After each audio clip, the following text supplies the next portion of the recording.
Bonjour Enora, moi je suis ravie de t'avoir ici comme ma première interviewée de cette nouvelle chaîne Wild Expat Wildus, donc la chaîne de l'expatriation des femmes entrepreneuses. Et je voulais te demander à toi de démarrer ce long chemin d'interview, je l'espère, de femmes, puisque je connais un petit peu ton parcours. Et je sais que tu as donc été au Mexique, actuellement tu es au Salvador.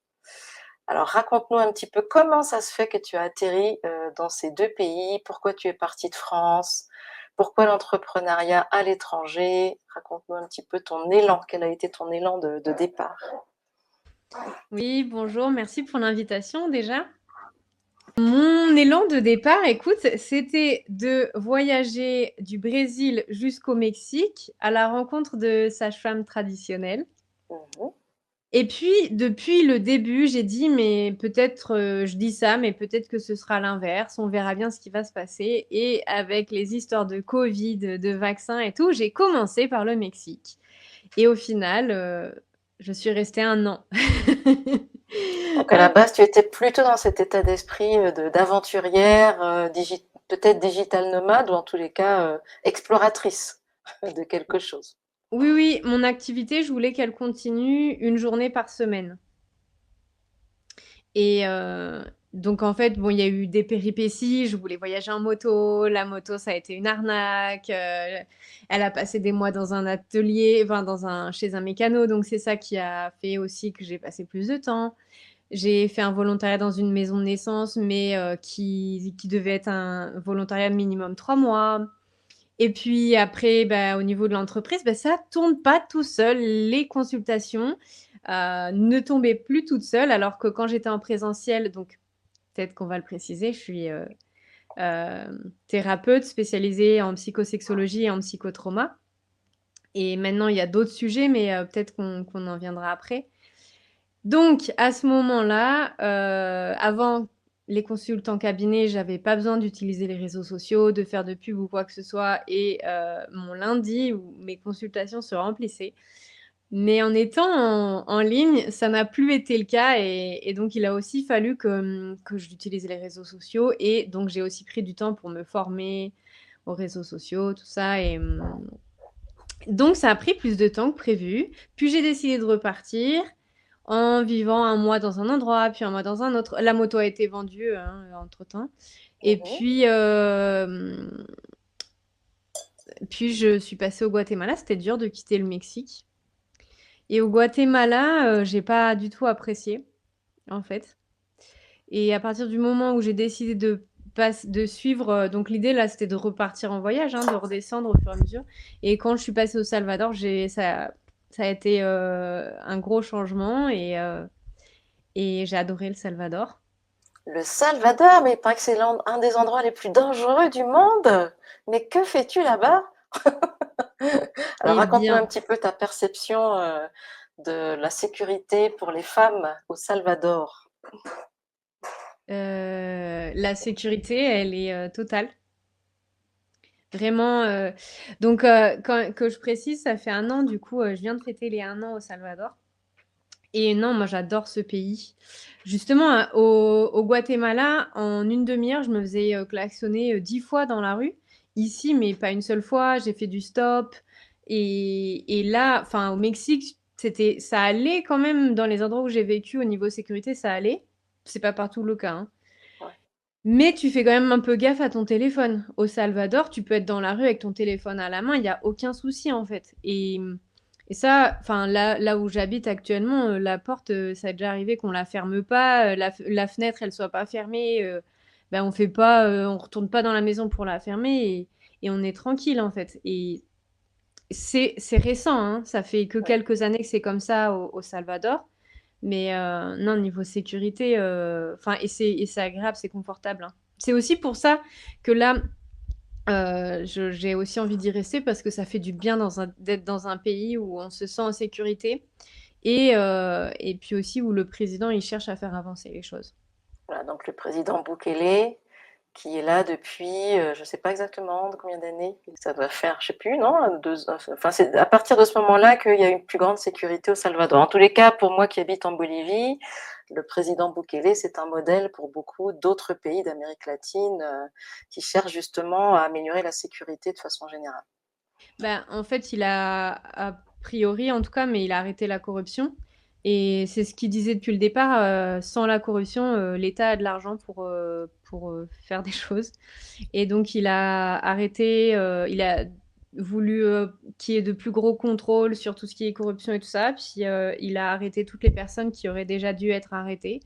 Il a mis en place les moyens en place parce qu'en fait, le pays était contrôlé par des gangs. Mais quand on me raconte ce qui s'est passé, ce qu'ils ont vu, ce qu'ils ont vécu, mais c'est horrible, quoi, hein. Ouais. Et les gens vivaient dans une prison, en fait. D'ailleurs, des fois, ils avaient le message par les gangs, ce week-end, vous ne pourrez pas sortir, ce sera un bain de sang dans la rue. Waouh! Ouais, ouais. Et donc là, en fait, il a mis en prison toutes les personnes qui auraient dû être mises en prison. Et en vrai, c'est sur ça que le Salvador est critiqué. Parce que par rapport à une prison qu'il a créée pour tous les chefs de gang, c'est pas tout le monde qui va dans cette prison-là, ce sont vraiment les chefs de gang et elle est très très très surveillée et tout ça. Et bah, je sais pas si tu veux que j'aille plus dans ce sujet-là ou pas.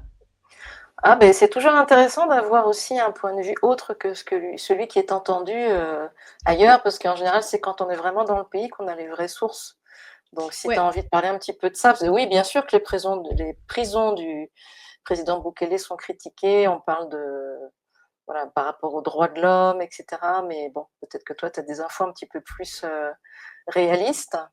Bien, pour cette prison-là, parce qu'en vrai, on dit les prisons, mais c'est la prison où il y a les chefs de gang qui est jugée, hein. Les médias ne vont pas dans les autres, qui sont des prisons peut-être plus ordinaires. Donc pour ça, pour les conditions humaines dans ces prisons, moi je peux pas dire, j'ai pas été dedans. Peut-être que c'est le point sur lequel je pense que oui, il peut y avoir des choses contestées. Et en même temps, j'ai vu une vidéo, ils disaient oui, les douches, elles sont comme ci, comme ça. Mais en fait, j'étais là, mais les gars, mon premier coach surfing chez qui j'ai été ici au Salvador, il y avait pas de douche. Et la plupart des gens ici n'ont pas de douche. Donc on critique que la douche dans la prison, c'est avec une bassine.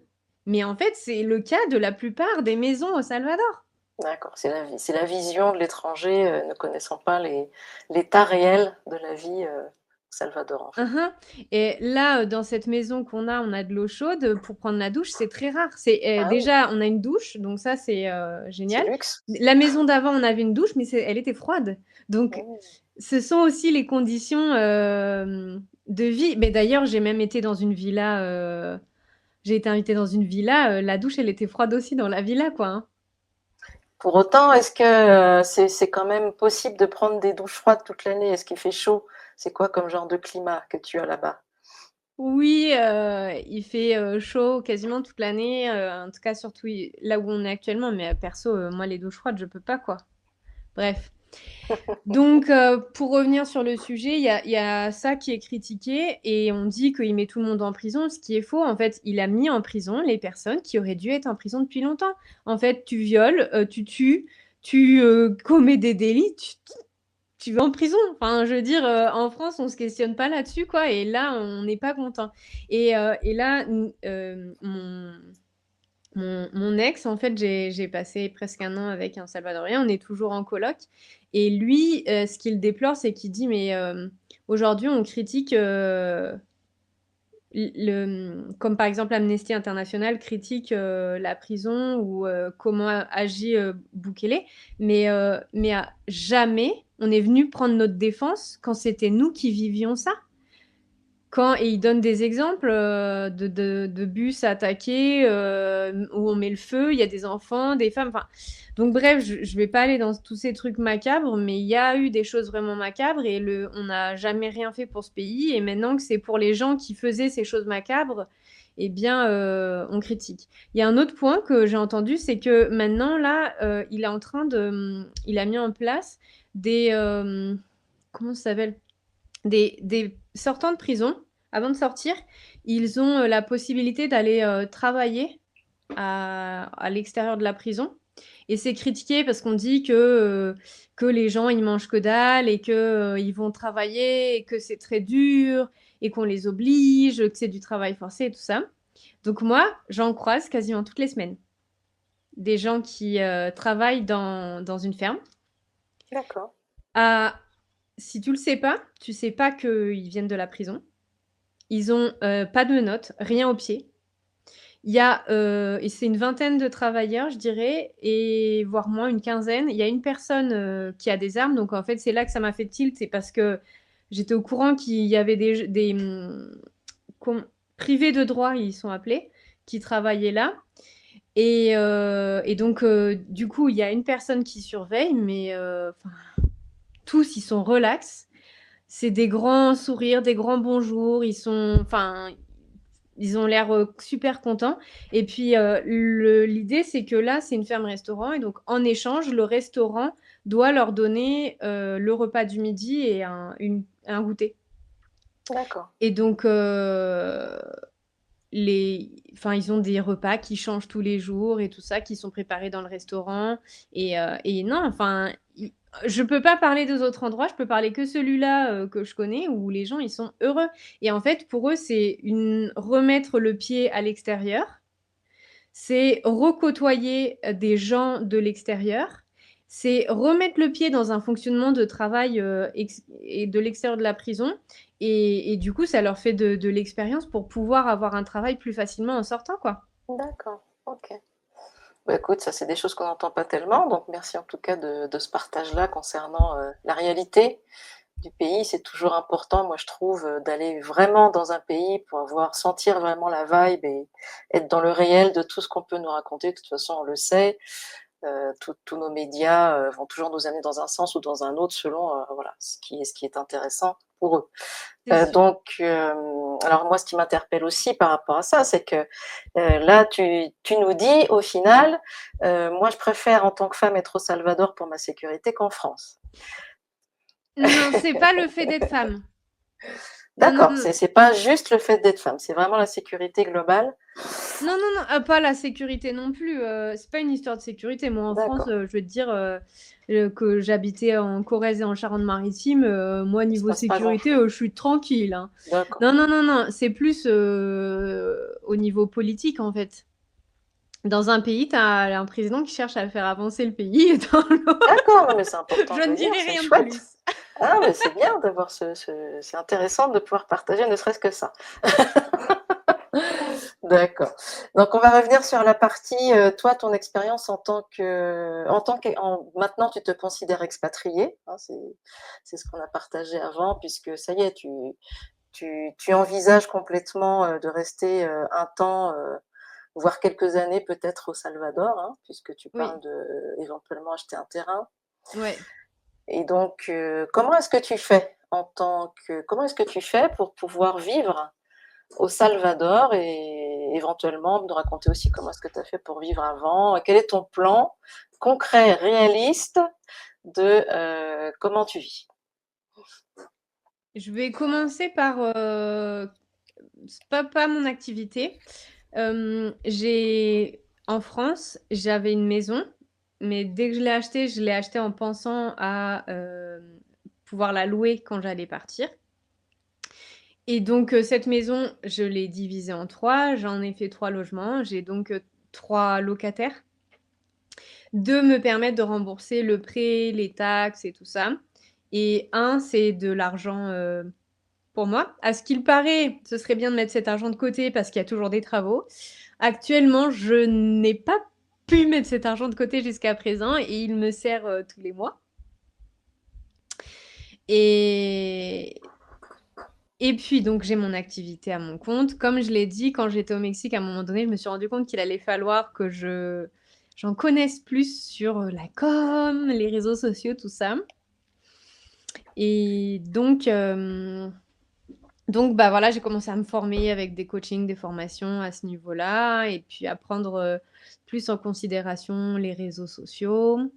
Et puis, chose que j'avais en tête depuis un moment, j'ai aussi décidé de passer le cap et de lancer une formation en psychosexologie et psychotrauma. Et donc voilà, c'est aussi du temps pour la faire connaître et tout ça. J'avoue, je confesse que la com, c'est pas mon truc, et donc il y a des moments, je suis vraiment désespérée à ce niveau-là. Euh, et dernièrement, j'ai aussi lancé un podcast. Du coup, d'ailleurs, j'en profite pour faire la pub du podcast. Il s'appelle Psychosexo. On le retrouve sur toutes les plateformes. Et il est plus à destination des professionnels de l'accompagnement, que ce soit dans le soin, dans le social, le thérapeute, pour donner des informations sur la sexo et aussi la psycho. Ok. Et l'idée pour toi, c'est de toutes les manières travailler principalement online vers les pays francophones, j'imagine la France en particulier. Alors oui, je travaille toujours, je fais des consultations en ligne. La formation en psychosexologie, pour l'instant, elle sera francophone, mais l'école, je l'ai appelée école internationale en psychosexologie holistique. Et si je l'ai appelée comme ça, c'est parce qu'à un moment donné, j'ai envie de le développer aussi en espagnol. Mais c'est déjà pas mal de taf en français. Donc pour l'instant, je reste focus sur le français. Et donc, il y a les consultations, il y a il y a déjà une formation en libération de vie passée. Ça, la Et libération de vie passée, ça fait partie de ton cursus, le cursus que tu proposes le par cursus en rapport à... psychosexologie, Mhm. ce Est-ce que sera ça pas peut une être obligation. lié? Est-ce que, par exemple, on a des... Est-ce que dans ton domaine de la psychosexologie, on peut voir qu'il y a des choses qui viennent de nos vies passées? Oh, bah totalement, c'est pour ça que j'ai fini par m'y former, effectivement. Donc ça peut être lié, et dans la formation, ce sera plutôt une option. Ils pourront faire la formation ou pas, parce que j'ai pas envie d'obliger les gens à croire à ce genre de trucs bizarres. Oui, je sais pas, voilà, chacun peut prendre des modules selon ce qui lui convient et ce qui résonne avec lui ou elle. Mhm. Ok. Et donc, il faut aussi préciser qu'avant de venir t'expérimenter, t'explorer dans d'autres pays, tu as été psychosexologue pendant de nombreuses années en Oui, France. oui, oui. Bah, je suis EduxP à la base, donc j'ai toujours bossé dans l'accompagnement au final. Et puis, je me suis formée à la sexo. J'ai commencé en 2016. Et, Oui, et donc, j'ai bossé en hôpital de jour pour enfants, où je faisais des consultations, et je faisais des consultes dans la thérapie, trauma, beaucoup, beaucoup, beaucoup. Et la sexo, c'était pas beaucoup, mais en tout cas, je faisais de la thérapie, effectivement, à l'hôpital aussi.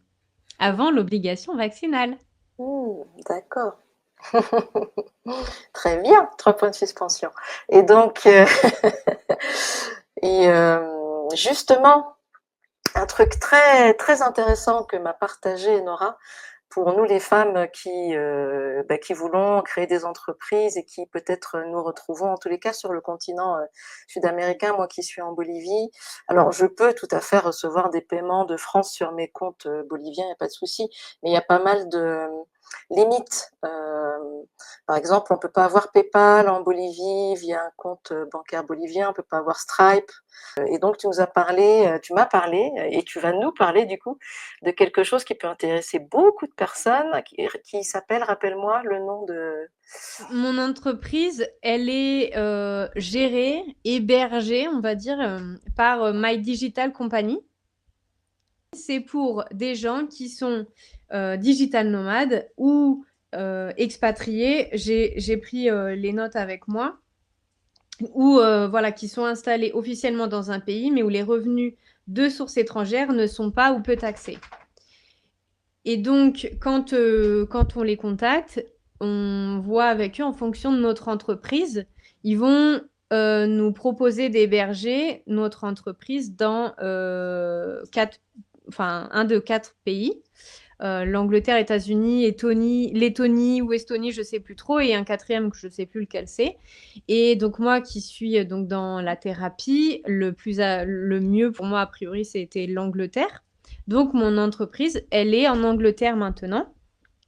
Ça m'a changé la vie parce que j'ai payé une certaine somme pour enregistrer l'entreprise. C'est eux qui m'ont créé un compte en banque pour les factures. Donc, c'était 500 euros, je crois, à l'époque. Je ne sais pas si les choses ont bougé. Et, et puis, chaque mois, je paye 69. Je crois que ça a changé, que c'est passé à 79 pour les taxes, quoi. Et comme je vis à l'étranger, je n'ai pas d'impôt à payer en Angleterre et je n'ai pas d'impôt à payer en France puisque je ne suis pas en France. Enfin, je Et tu paye n'as des pas impôts. d'impôt à payer au Salvador. Non. En tout cas, pour l'instant, tant que je suis nomade, c'est comme ça. Après, et avec ce type d'entreprise, tant que j'ai cette entreprise-là, j'ai pas d'impôt à payer au Salvador. Et donc, qu'est-ce que j'allais dire? C'est que oui, j'ai fait le calcul au vu de ce que je payais en France. Ben, en 3 mois, les 500 euros étaient remboursés, quoi. Et Tu puis, veux dire c'était par rapport à toutes les taxes qu'il y a en tant qu'entrepreneuse en France. c'est ça. Voilà. Et j'avais une micro. Et je l'ai gardé en vrai pour des personnes qui voudraient une facture pour une mutuelle, quoi, mais je l'utilise très très peu la micro. Et enfin, franchement, Donc ça c'est le fait jour et combien la de nuit. temps que tu es avec ce système, avec ta Eh entreprise en bien, Angleterre? ça va faire 1 an. Et Mhm. c'est une amie qui me l'avait recommandé et elle, ça faisait plus longtemps qu'elle y était. Et du coup, tu peux recevoir des paiements. Ma banque pro qui l'a enregistrée, elle est en Irlande. D'accord. Je peux recevoir des paiements en euros et en la monnaie d'Angleterre. Le livre sterling? Voilà, c'est ça. D'accord. Et donc, tu peux recevoir dans tous les systèmes de paiement, Stripe, PayPal, etc., etc. C'est Oui. plus du tout limité. Voilà, c'est pas limité. Parce que si tu avais par exemple ton entreprise basée au Salvador, comme moi j'ai mon entreprise basée en Bolivie, comment est-ce que ça se passerait? Est-ce que tu sais ça? Si tu n'avais Non, pas ce choix? Non, tu sais pas. non, j'ai vraiment aucune idée. Ce que je sais juste, c'est que là, et ça fait partie des projets là, c'est en créant une entreprise au Salvador, j'ai la résidence. Voilà, ça c'est donc le deuxième volet de ton aventure. Maintenant, c'est ton projet, c'est ça, c'est d'avoir la résidence qui a l'air de se passer de façon assez simple, c'est ce que tu me disais. Ben Donc ouais, apparemment. raconte-nous ça, parce que apparemment, Non, le Salvador attend des gens. oui, oui, mais totalement. A priori, si t'investis, si t'achètes un terrain au Salvador, c'est bon, t'as la résidence. Et puis, si tu crées ton entreprise, tu passes par un avocat, ça coûte 160 $. C'est pas des avocats qui cherchent à grappiller des sous comme au Mexique. Euh, et puis, non, le truc le plus compliqué, et c'est pour ça que finalement je vais attendre, c'est qu'il faut, comment ça s'appelle, le casier judiciaire vierge, Ouais. euh, estampillé par je ne sais qui. Et donc, en gros, là, il faudrait que quelqu'un en France, enfin, qu'il arrive chez quelqu'un, que cette personne l'envoie par courrier pour qu'il soit estampillé, qu'elle le récupère et qu'elle me l'envoie par DHL. Ce sont les tips de d'autres Français qui vivent là.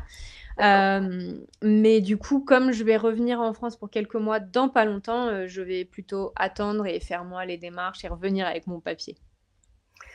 D'accord. Pour quelqu'un qui voudrait commencer par aller ressentir le Salvador en touriste, comment ça se passe? Il y a combien de jours de viabilité? Ça se passe comment? Tu peux rentrer avec ton passeport français? Tu peux rester combien de temps? 6 mois. 6 mois? Et donc toi, est-ce que c'est ce que tu as fait? Tu as fait 2 fois 6 mois ou tu es sortie, rentrée? Tu as fait comment? Ça, ce serait possible, mais pour ma part, et c'est aussi possible quand tu es sur place d'aller demander une dérogation et de demander 6 mois de plus, en fait, sur Ah, place. d'accord, super. Parce que tous les pays Euh, d'Amérique latine font pas ça, hein. oui.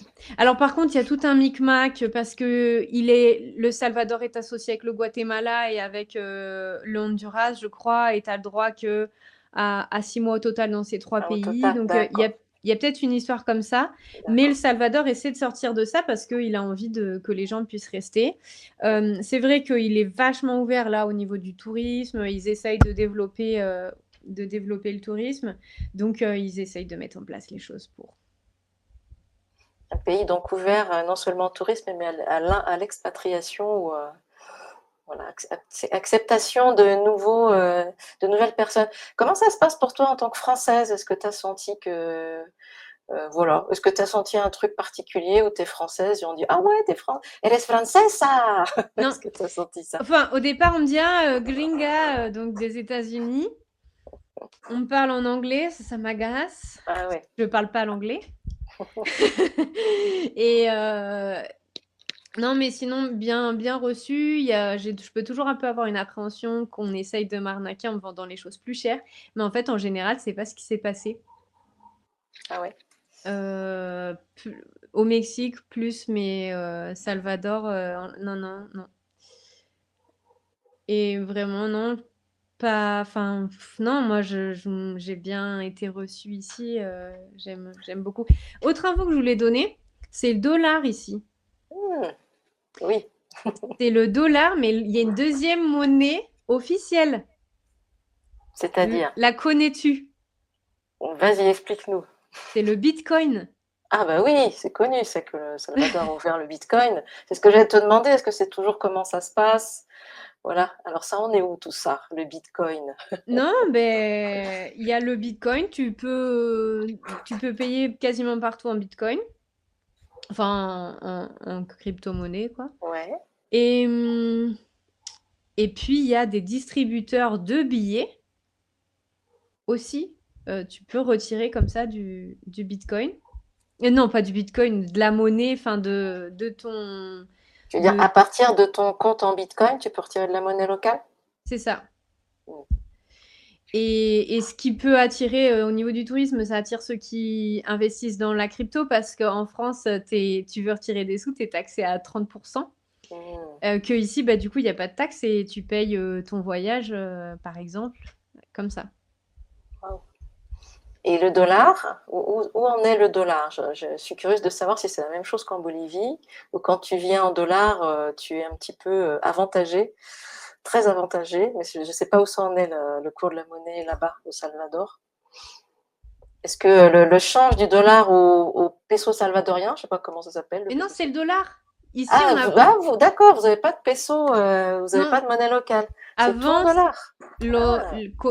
les colons, je crois que c'était avant, mais ça fait 8 ans D'accord. que c'est passé au Ah, dollar. d'accord, c'est tout. On paye tout en dollars, donc au Salvador. Ah, Mhm. d'accord, je ne savais pas. D'accord. Ok, non, mais c'est un point important, bon à savoir. Mais tu sais que par contre, Playa del Carmen, Cancun, tu veux payer en dollars, tu payes plus cher, hein. D'accord, Donc, c'est pas tant avantageux que ça. d'accord.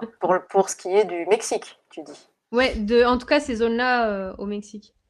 D'accord, ok. Ben, intéressant. En tous les cas, nous arrivons à la fin de cette interview. Et en conclusion, moi, ce que je ressens, c'est que bon, tu es contente de ton expérience de digital nomade et maintenant d'expatriation, que tu as plein de projets, que le Salvador, un pays qui s'ouvre à toi, un pays tout neuf, qui redémarre sur des excellentes bases. Est-ce qu'il y a autre chose que tu aimerais nous partager avant la fin? Oui, bah, je vais préciser qu'on a parlé de My Digital Company et comme j'en parlais à tout le monde, j'ai fini par demander s'il n'y avait pas un petit lien d'affiliation de possible. Oui, Et oui, donc, bien j'ai sûr. récupéré un lien d'affiliation qui sera Qui sera en dessous. en dessous. Donc, en toute transparence, hein, c'est moi que ça aide parce que je vais toucher un petit peu de sous si vous vous inscrivez via ce lien. Ouais, c'est très bien. Et puis, si on peut même trouver des façons comme ça de tous s'entraider, c'est très bien. Et de toute façon, pour moi, ça me semble être un très bon plan qui pourra aider pas mal de personnes. Ici en Bolivie, même les locaux cherchent à ouvrir des entreprises qu'on appelle LLC aux États-Unis à cause des problématiques de monnaie, etc., etc. Donc, ça peut intéresser pas mal de gens, même dans mon entourage ici. Hein. Bon, Alors, à je voir. précise, il faut avoir une adresse en France. Même si D'accord, c'est... ok. donc, par exemple, moi, c'est ma mère, ça a été envoyé chez ma mère, mais il y a un premier envoi de courrier d'ouverture d'entreprise qui doit être en France. Voilà, mais ça peut être quelqu'un de ta famille qui le récupère et qui te file, c'est quoi? C'est un code? Qu'est-ce qu'ils doivent te Non, c'est rien? juste un papier, officiel, d'ouverture d'entreprise officielle, quoi, qui doit être D'accord. en France. On doit avoir un associé, mais pareil, c'est juste quelque chose d'officiel, enfin, pour le côté officiel, mais il a rien à voir, il a rien à déclarer ni rien. Donc moi, ça a été une amie. Parce qu'il fallait la domiciliation pour ma mère, c'était trop galère, donc du coup, ça a été une amie. Et l'autre point qui me semble bien de savoir, c'est que si on veut fermer l'entreprise, on paye 130, je crois, euros. Et j'ai demandé à un comptable qui a des notions aussi euh, de dans le droit, et Mmh. qui m'a dit non, non, 130 c'est bon. Enfin, cette personne m'avait dit pose telle et telle et telle question avant de commencer, et puis là il m'a dit non, bah ça a l'air d'être nickel, hein, et moi j'en suis contente.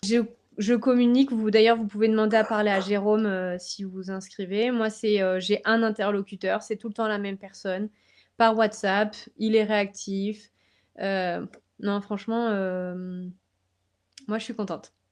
Ça m'a J'ai une changé la vie. dernière question j'ai une dernière question qui me vient parmi toutes les questions qu'on se pose quand on veut, quitter la France en particulier. Comment ça se passe? Alors je sais pas si toi tu as mis ça en place, hein, parfois c'est pas forcément tout de suite qu'on met ça en place, mais au niveau de la santé, comment ça se passe? As-tu toi une sécurité sociale privée ou pas du tout? Est-ce que, tu fais super confiance aux soins salvadoriens? Est-ce que ça te va comme ça? Comment tu vis ça toi? Alors, justement, dans le fait de payer moins de taxes à la France alors que j'ai pas accès aux soins, c'est ça en fait. Là, avec My Digital Company, on peut, bah, cet argent, ce serait bien que je le mette de côté pour le soin, par exemple. Mais jusque-là, c'est pas ce que j'ai fait. Mais en tout cas, enfin, voilà, c'est vrai, des fois, enfin, j'ai payé 200 balles. Donc, ouais, moi, quand on me disait non, mais c'est bien, l'entreprise donnait des taxes à la France, t'as les soins. Bah non, j'ai pas les soins en fait. Mmh. Donc, comment j'ai fait jusque-là? J'ai toujours l'entreprise française, qui fait que j'ai quand même toujours la sécurité sociale. Donc, j'ai gardé pour l'instant, jusqu'à présent, j'ai toujours une mutuelle en France aussi, en me disant si jamais un jour je suis rapatriée ou quoi que ce soit. L'année dernière, je suis revenue en France, j'en ai profité pour faire un petit check-up dentiste et tout. Et donc voilà, avec euh, la sécurité sociale et ma Mmh mutuelle. mh. Ouais. J'ai changé de... Au niveau des banques, j'ai plusieurs banques, plusieurs cartes bancaires. C'est quelque chose que je recommande d'ailleurs, vraiment, parce que si on en perd une, c'est bien d'en avoir une autre. Donc j'en ai plusieurs qui sont internationales.